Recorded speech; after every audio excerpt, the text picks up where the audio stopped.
Hey guys, so today I'm going to be talking about the Apple Solo Loop and the Apple Solo Braided Loop. First up, I want to talk about the Apple Solo Loop. Now, there's a couple pros and cons that I want to go over with this one. First, I'll start with the cons.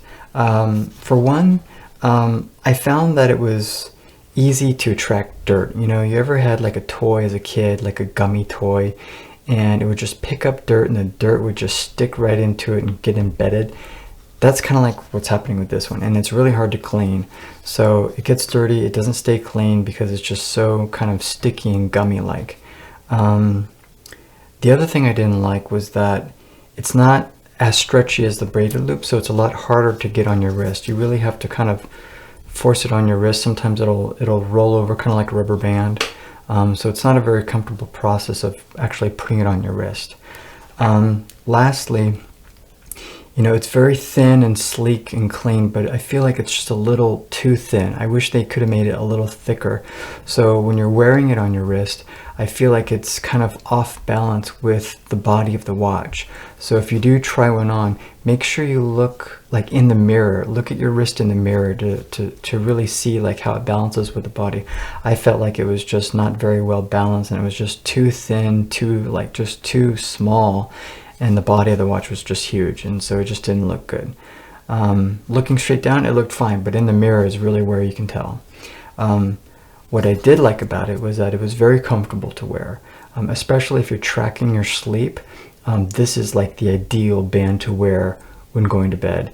It's super comfortable, you hardly notice it, even more comfortable than the Sport Loop. So that's the definite pro there. If I were to ever have one, I would probably wear it just for sleeping and then switch it to something else during the day. Yeah, so that's the Solo Loop. The braided Solo Loop, this has a couple more pros for it. For one, it looks great. The texture, the weaving just looks awesome. It feels great, and because of the texture and just the thickness, it looks more balanced with the body of the watch. So when you look in the mirror, when you look at your wrist in the mirror, it just looks way more balanced than the Solo Loop. So it looks just better, it feels better.